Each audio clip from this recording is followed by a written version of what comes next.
Kabutihan po na binigay niyo sa aming buhay. This month po, this week, natapos ko na po yung aking 10 contracts. Tapos, this week din po, I try to sign again for 11 contracts. Kaya salamat Panginoon sa aking mga amo na napakabuti nila, napaka-supportive nila sa pagdating sa mga pangangailangan, especially yung financial needs. Salamat Panginoon. At ang pangalawa ko pong papatotoo, answered prayer po ako, granted po, kasi yung aking anak na pulis, lagi po kasi siyang na-assign sa Mindanao, back to Luzon, back to Mindanao. So, which is, lagi ko yan hinihiling kay Lord na nawa na i-assign na siya sa Isabela. Glory to God, this week din po, dinala na siya doon sa Isabela. Yun po, marami pong salamat Yahweh El Shaddai, salamat po sa mga pagpapala, salamat po sa pagtinag po sa aking anak na pulis at yung divine protection po sa kanya. Maraming salamat Lord, to God be the glory. Amen. Tunay na sister na panalangin po ng isang ina ay mag-isa po. Nanitinig ito ng ating Panginoon. Basta, ang ina ang nalalangin at ibuhon sa ating Diyos na buhay. Tiyak yun! Darating ang mga blessing at kayo Amen. ang tutulungin.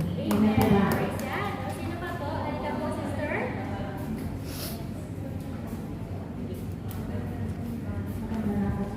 Magandang hapon po.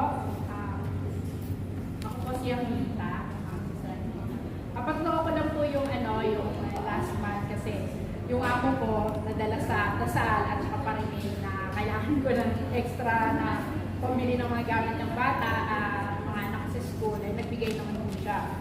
At papagtawin po yung anak ko na dati nagtrabaho na siya sa isang maliit na tindahan. Hanggang sa ngayon po, regular na siya sa call center.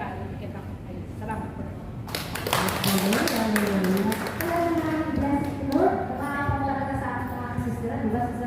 Amen. Basta magtiwala lang po tayo sa pag-provide natin Yahweh El Shaddai. Amen. Na huwag magsama ang manalangin at tumulong sa ating Diyos na buhay. At yun, tayo kung babayaan ng Diyos, gaano man kabigat, gaano man kalalim ang mga pinaghuhugutan ng mga hinuhugot, kung anong hinuhugot.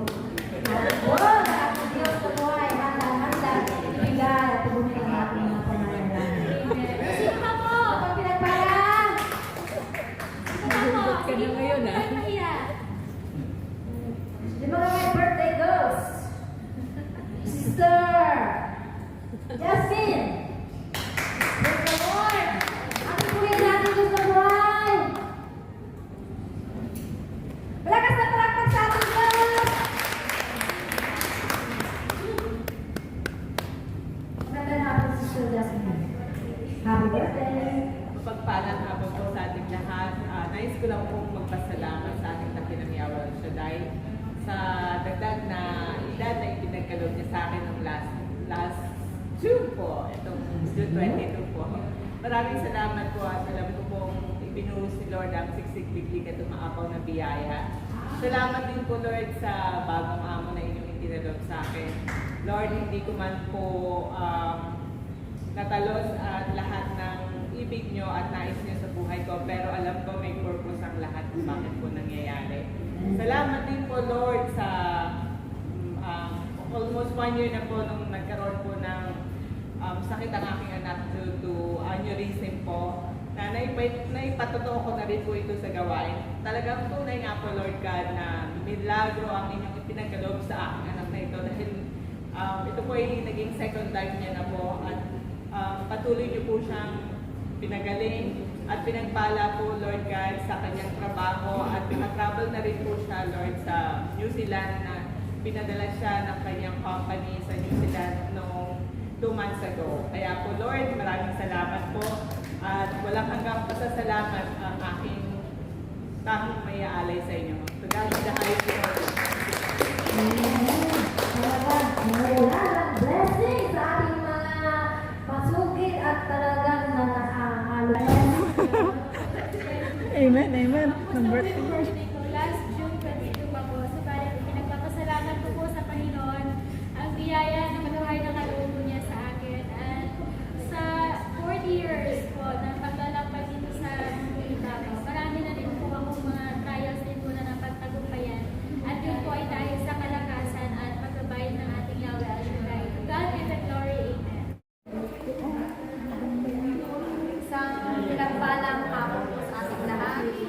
God is good. All the time. All the time. God is good. Ibalik ko lang ang isang mataas na pasasalamat sa ating Diyos dahil nakapag-Christmas ako at nakapag-New Year, nakasama ko ang aking pamilya. Kahit simple celebration na masaya sa pakiramdam at Amen. simbahan ng buwan na siyang nagabi. Amen. Napakasarap. Ganun pa man, salamat Lord dahil dumating ako doon, pinagpala ng kaso. Sabi ko Lord, nawa ay gumaling na agad ako dahil parang ang hirap naman ng ganito na bakasyon ka, nasa banig ka, sa ka. Lord, salamat Lord dahil ganun pa man po Lord, pinagpalang ko kanya at nakaraos ko ang aming Christmas at New Year at aking mga mahal sa buhay ay maayos ko. At nakapagpunta kami sa Antipolo na hindi ko akalain na bago ako mag-fly talagang ang aking kapatid sa kanyang asawa niya, sinasabi niya kagad dati, alis tayo tayo, mag-motor tayo. So, pag-isip ko ng motor, Diyos ko, sakit na tuhod.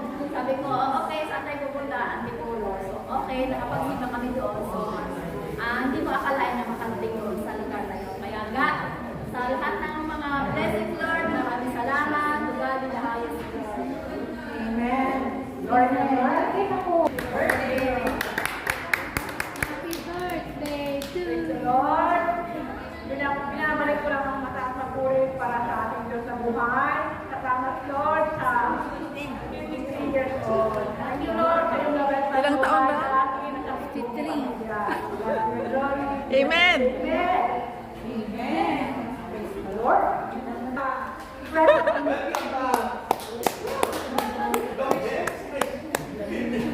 Magandang hapon po, my dear brothers and sisters. Nais ko lang pong ibalik ang paborit pasasalamat sa ating Diyos na buhay.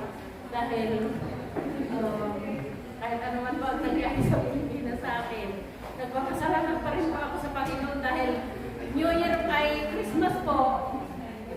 Masaya naman, pero nagkasakit po ako hanggang trinangkaso yata nabigla sa Pilipinas. Kaya Mainit. maraming salamat na lang po sa Panginoon dahil kahit saan magpunta yung mga apo ko, mga anak ko, hindi sila papayag na kahit may nararamdaman ako. Hindi kayo sinama. Kaya papuri pa rin po sa Panginoon dahil napakabuti po talaga ng Panginoon. Amen, amen. Hindi pa rin po salamat po. Kaya binabalik ko lang ang papurit po sa salamat sa ating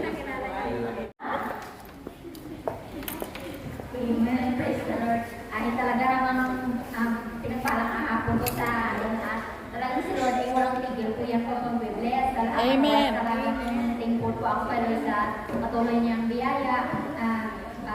Last ano lang po na share ko na yung tatay ko. Pero thank you God at saka at least maayos naman po yung pag-asikaso sa tatay ko na maalam na po ang tatay ko. At saka yung kasi yung mga pamangkin ko, doon nalulungkot sila. Yung yung pamangkin ko kahapon, dinala siya sa ospital, yung maliit yung pamangkin, kasi iyak na iyak siya dahil sa luluban niya. Parang sobra siya naluksa, kahit maliit pa siya, grabe ang luksa niya sa lulo niya. Pero thanks God, kasi yung pamangkin ko talagang, talagang sabi ko sa ating ko, aliwin mo, para hindi siya malungkot. Pero mabuti naman is, mabilis lang yung pagaling ng pamangkin ko. Kumbaga hindi siya naaabot ng 24 hours or ilang oras na siya sa ospital. Nakauwi na siya ng bahay. Yung kinausap ko kanina morning, maayos naman po siya. Tsaka parang parang feeling alive na po. Yung parang wala ng mga sakit ba, gano'n. Kaya thanks God. At saka sa araw na ito, Lord, maraming salamat sa buhay. Kalakasan talagang si Lord lang po ang talagang nagbigay ng kalakasan at tunay na happiness po sa akin. Talagang sa buhay ko, talagang hindi ko po naranasan na malungkot talaga.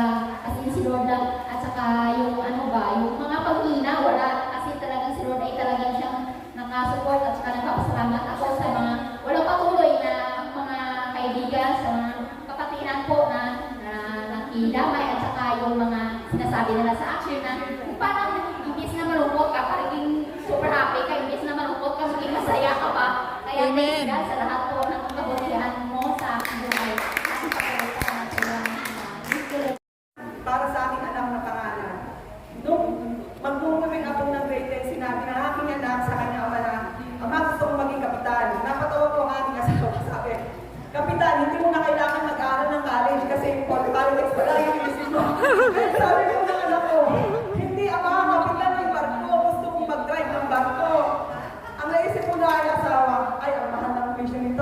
Then tumawag po sa akin, sabi, May, 6 years ka ba sa abroad kasi 6 years mahal ang tuition ng iyong anak. Sabi ko, Lord, bahala ka na. Ngayon po, kumuha siya ng STEM by sa grade 11 at 12, STEM po ang kinuha niya. More on math. Nung umuwi po ako ng Pilipinas, nung umating ako ng orientation, at ang paliwanag nila, more on math, hindi ka pwedeng umalis na sa course na kukunin mo na yon kasi babalik ka sa simula. Ngayon sabi ko sa anak ko, nakaya mo ba more on math? Ang sabi niya sa akin, Ina, wala kang tiwala sa akin. Amen. Amen, bahala na start sa iyo. Ngayon po, graduating siya by next year ng grade 12. Naghahanap na po kami ng school na papasukan niya. Ang sabi po na yung ng aking asawa, kung maaari sa school na malapit lang sa amin. Pero sa mga university po, walang available ng course na kukunin niya na nautical, marine transportation. Nasa private school lang po siya.